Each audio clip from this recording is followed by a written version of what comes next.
ಸ್ನೇಹಿತರೆ, ಸ್ವಾಗತ ಸುಸ್ವಾಗತ. ಇವತ್ತಿನ ವಿಷಯ ಇಷ್ಟೇ ಕಣ್ರಿ. ಚಿಕ್ಕಮಗಳೂರು ಭೂಮಾಪನ ಇಲಾಖೆ ಯಾರೋ ಒಬ್ಬರು ರೈತರು ಕೆಲಸ ಮಾಡಿಸ್ಕೊಳಕ್ಕೆ ಅಂತ ಮಾಪನ ಇಲಾಖೆಗೆ ಹೋಗಿದ್ದಾರೆ. ಇವರು ಬೇಗ ಹಾಕೊಂಡು ಮಜಾ ಮಾಡೋಕ್ಕೆ ಹೋಗಿದ್ದಾರೆ ಡ್ಯೂಟಿ ಅವರ್ಸಲ್ಲಿ. ಎಷ್ಟೋ ಜನ ಕೆಲಸ ಇಲ್ದಲೇ ಗೋಳಾಡ್ತಾಯಿದ್ದಾರೆ. ಬಡವ್ರ ಮಕ್ಕಳು ಹೋರಾಟ ಮಾಡ್ತಾಯಿದ್ದಾರೆ. ಇವರೆಲ್ಲ ಲಂಚ ಕೊಟ್ಟೇ ಕೆಲಸಕ್ಕೆ ಸೇರಿರ್ತಾರನು. ಹಾಗಾಗಿ ಈ ಥರ ಕೆಲಸ ಮಾಡ್ತಾರೆ ಸ್ನೇಹಿತರೆ. ನೋಡಿ, ಎಷ್ಟು ಜನ ರೈತರಿಗೆ ತೊಂದರೆ, ಎಷ್ಟು ಜನ ಕೆಲಸ ಮಾಡಿಸ್ಕೋಬೇಕಾದವ್ರಿಗೆ ತೊಂದರೆ. ಸರ್ಕಾರದ ಕೆಲಸ ಅಂತ, ದೇವ್ರ ಕೆಲಸ ಅಂತ ಮಾಡೋರಿದ್ದಾರೆ. ಅಂಥ ಕಾಲದಲ್ಲಿ ಇವರು ಈ ಥರ ಮಾಡಿದ್ರೆ ಯಾರೋ ಹೋಗಿ ಲೈವಲ್ಲಿ ನ್ಯೂಸ್ನವ್ರನ್ನ ಕರ್ಕೋಗಿ ಲೈವಲ್ಲಿ ಆಡಿಯೋ ವಿಡಿಯೋ ಸಮೇತ ಹಿಡಿದಾಕಿದ್ದಾರೆ. ಇವರು ಕೆಲಸಕ್ಕೆ ಸೇರೋ ಹೊತ್ತಿಗೆ ಲಂಚ ಕೊಟ್ಟೇ ಸೇರಿರ್ತಾರೆ ಅಂತ ಕಾಣುತ್ತೆ. ಹಾಗಾಗಿ ಇವರಿಗೆ ಕೆಲಸದ ಮೇಲೆ ಭಯ ಇಲ್ಲ ಸ್ನೇಹಿತರೆ. ಹೇಗೆ ಬೇಕಾಗಿ ಮಾಡೋದು, ಬೇಕಾದ ಟೈಮಿಗೆ ಬರೋದು, ಬೇಕಾದ ಟೈಮಿಗೆ ಹೋಗೋದು, ಜನಿಗೆ ಸರಿಯಾಗಿ ರೆಸ್ಪಾನ್ಸ್ ಇಲ್ಲ. ಇವರೆಲ್ಲ ನಮ್ಮ ರಾಜ್ಯದಲ್ಲಿ ಸರ್ಕಾರಿ ನೌಕರರು. ಭೂಮಾಪನ ಇಲಾಖೆ ಅಂದರೆ ಹೆಚ್ಚಿನದಾಗಿ ರೈತರಿಗೆ ಕೆಲಸ ಇರುತ್ತೆ.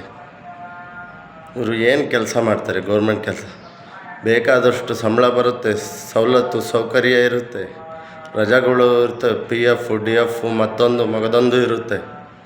ಇವ್ರಿಗೆ ಕೆಲಸ ಮಾಡೋಕ್ಕೆ ಏನ್ರಿ ಗೊತ್ತಾ? ಸರ್ಕಾರದ ಸವಲತ್ತು ತಗೊಂಡು ಎಲ್ಲ ತಗೊಂಡು ಇವ್ರಿಗೆ ಕೆಲಸ ಮಾಡೋಕ್ಕಾಗದೇ ಇದ್ದರೆ ರಿಸೈನ್ ಮಾಡೋದು. ಈ ಕೆಲವು ವರ್ಷಗಳಲ್ಲಿ ಇವೆಲ್ಲ ಜಾಸ್ತಿ ಆಗ್ತಾಯಿದೆ. ಮೊನ್ನೆ ಹಾಸನ ಆಸ್ಪತ್ರೆಯಲ್ಲಿ ಹಂಗಾಗಿದೆ, ಚಿಕ್ಕಮಗಳೂರು ಆಸ್ಪತ್ರೆಯಲ್ಲಿ ಆಗಿದೆ. ಈ ದಿನ ಚಿಕ್ಕಮಗಳೂರು ಭೂಮಾಪನ ಇಲಾಖೆಯಲ್ಲಿ. ಭೂಮಾಪನ ಇಲಾಖೆ ಅಂದರೆ ಹೆಚ್ಚು ನಮ್ಮ ರೈತರಿಗೆ ಉಪಯೋಗ ಆಗಬೇಕಾದಂಥ ಒಂದು ಇಲಾಖೆ ಅದು. ಇವರು ಕೆಲಸಗಳನ್ನ ಸರ್ಕಾರಿ ಕೆಲಸ, ದೇವ್ರ ಕೆಲಸ ಅಂತ ಮಾಡ್ತೀವಿ ಅಂತೇಳಿ ಇವರು ತಗೋಬಿಟ್ಟು ಹೀಗೆ ಈ ಥರ ಮಾಡಿದ್ರೆ ಇಂಥವ್ರನ್ನೆಲ್ಲ ಕಿತ್ತು ಬಿಸಾಕಬೇಕು. ಈ ದುಬಾಯಿ ಇದರಲ್ಲೆಲ್ಲ ಶಿಕ್ಷೆ ಕೊಡ್ತಾರಲ್ಲ, ಸರ್ಕಾರಿ ಕೆಲಸ ಸರಿ ಮಾಡದೇ ಇದ್ದವರಿಗೆ, ಕಳ್ತನ ಮಾಡದೇ ಇದ್ದವರಿಗೆ ಆ ಥರ ಶಿಕ್ಷೆ ಕೊಡಬೇಕು. ಸರ್ಕಾರ ಇಂಥದನ್ನು ಹೆಚ್ಚಿನದಾಗಿ ಗಮನ ಕೊಡಬೇಕು. ನಮ್ಮ ಜನಗಳಿಗೆ ಕಾರ್ಯ ಮಾಡಿಕೊಡದೇ ಇದ್ದರು ಇವರು ಇನ್ನು ಜನಗಳ ಹತ್ರ ಬಂದಂಥವ್ರು ಬೇಕಾದಷ್ಟು ಲಂಚ ತಂತಾರೆ. ಲಂಚ ತಗೊಳ್ಳೋದು, ಲಂಚದ ದುಡ್ಡಲ್ಲಿ ಜಮಕ ಅಂತ ಮಜಾ ಮಾಡೋಕ್ಕೆ ಡ್ಯೂಟಿ ಅವರ್ಸ್ನ ಬಂದ್ ಮಾಡ್ಕೊಂಡು ಸೀದಾ ಹೋಗ್ಬಿಡೋದು. ಇಂಥವ್ರಿಗೆಲ್ಲ ಏಕ್ರಿ ಬೇಕು ನಮ್ಮ ಸರ್ಕಾರಿ ಕೆಲಸ?